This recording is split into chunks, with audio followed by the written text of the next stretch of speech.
Jangan mau ditakut-takuti polisi, suruh urus dulu tuh Verdi Sambo. Saya melihat saya bisa masuk dari unsur bahwa pembunuhan berencana bisa lolos dari situ. Kalau 338 saya adalah akibat dari kemarahan saya atas perbuatan anak bapak kepada istri saya. Itu yang harus saya sampaikan.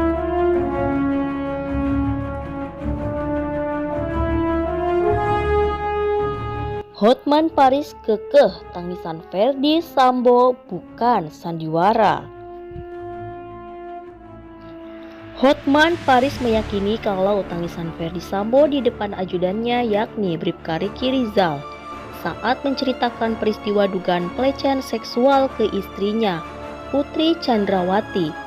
Tangisan ke Riki itu bukanlah air mata buaya atau sebuah settingan.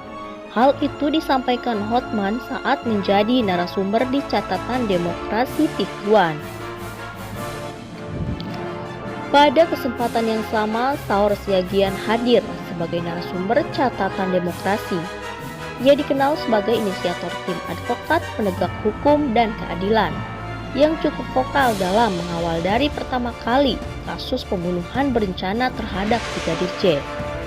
Saur Siagian tidak sepakat dengan ucapan dari Hotman Paris.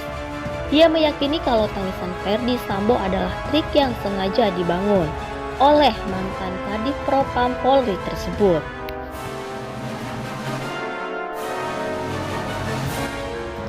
Pengacara nyentrik Hotman Paris Hutapea menuai rasa kecewa warganet dan publik. Belum lama ini ia mengeluarkan analisa hukum mengenai Verdi Sambo yang dinilai menggiring opini sekaligus membela.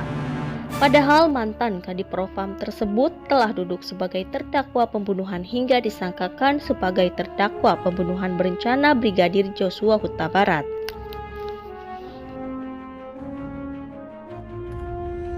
Hotman 911. Banyak orang yang kurang paham atau kurang mengerti atas komentar saya dalam acara TV1 tentang kasus Sambo. Mereka menganggap bahwa seolah-olah saya berpendapat bahwa seolah-olah sudah pasti bukan pasal 340 pembunuhan berencana. Anda tolong menyimak.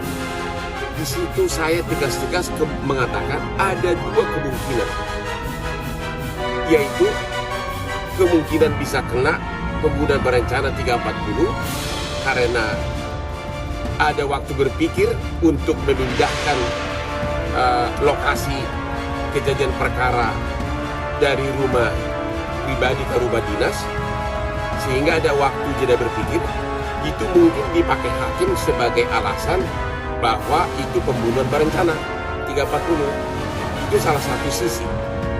Sisi kedua adalah hakim juga bisa meyakini bahwa karena instruksi tersebut, kalau benar ada instruksi dilakukan dalam keadaan kegoncangan jiwa, menangis, seperti contoh kasus, saya kasih contoh kasus di Amerika dalam novel Time to Kill, maka bisa dianggap pembunuhan spontan, bukan pembunuhan berencana. Tolong amati, saya hanya memberikan teori hukum bahwa faktor penentu di sini pada akhirnya adalah keyakinan hakim. Kenapa? Karena pada saat Riki maupun Baradae dipanggil, ya, tidak ada saksi lain. Dan itu pengakuan yang saya pakai sebagai dasar analisa adalah pengakuan dari Riki maupun Baradae di BAP konfrontir yang mengatakan bahwa pada saat dia dipanggil satu-satu terpisah, Sambo itu menangis menceritakan apa yang dialami oleh istrinya di Magelang. Itu atas dasar BAP, bukan pendapat Hotman Paris. Itu BAP karena saya sudah baca BAP-nya. Oke? Atas dasar itulah maka kasus ini benar-benar sangat ditentukan oleh keyakinan hakim. Saya tidak mengatakan sudah pasti bukan pembunuhan berencana. Saya nggak mengatakan begitu. Tolong Anda analisa secara mendalam. Saya hanya memberikan teori hukum baik teori doktrin, tulisan dari profesor yang sekarang adalah wakil menteri kehakiman kita, maupun tulisan dari seorang ahli hukum pidana di Belanda, ya. Saya mengatakan ada dua sisi. Bisa pembunuhan berencana dengan alasan ini, bisa tidak berencana dengan alasan ini. Itu semua tergantung keyakinan hakim. Itulah analisa.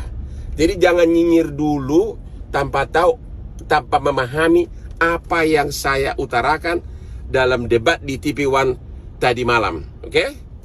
Hotman 991.